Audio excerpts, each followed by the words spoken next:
tegelikult nii nagu ma ütlesin, et need põhjused ei olegi nii väga majanduslikult põhjendatud, sest et nii või teisiti me peame tagama keskmist töötasu ka välistöötajatele.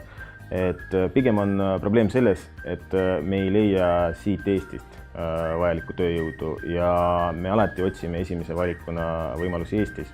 Aga kahjuks on olukord praegu selline, et me oleme sunnitud värbama välismaal.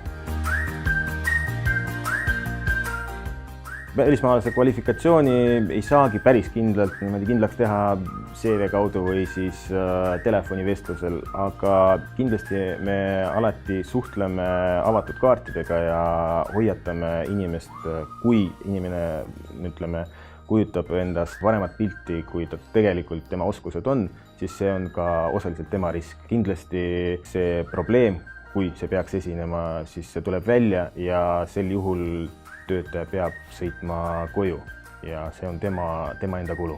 Usaldus on väga oluline, aga ka see, et sa pead inimesele selgitama, mis töö teda ootab ja me alati ka tutvustame oma pinke.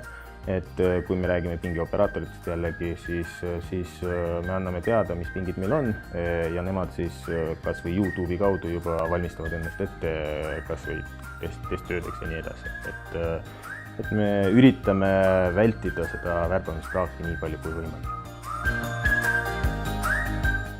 Kõige keerulisem tegelikult oli algus ja just dokumentatsiooni vormistamise pool. Et see oli meie jaoks uus kogemus ja eks selliseid eeskujusid või näiteid ei olnud niimoodi laest võtta, et kõik tuli ise teha ja see, kuidas töötajatega või töötajatele seda presenteerida, et mida tuleb teha, kuidas teha, mis järjekorras, mis dokumente tuleb kokku panna, see on üsna selline suur väljakutse. Tegelikult siinkohal võib kiita meie Politsei- ja Piirivalveametit, et nende migratsiooninõustajad on väga suureks abiks olnud.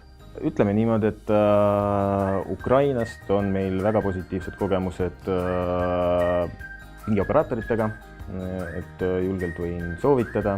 Ei saa öelda, et välistööjõud nii väga drastiliselt erineks, aga kõik on, kes meie juures praegu tööl, on väga tublid, et nendele on ainult kiidusõnad. В Эстонии я узнал своего товарища, который работал здесь. Нет, абсолютно несложно. Были некоторые моменты, но это такой основной момент. То есть проблематично. После получения вида на жительство уже было все проще. Решил узнать. По приезду мне понравился очень город. То есть, в частности, старый город Таллин. Сама культура интересная. Что еще могу сказать? Люди добрые, доброжелательные. Отличный склад, да. Коллектив дружный, хороший. Да, планирую перевести семью.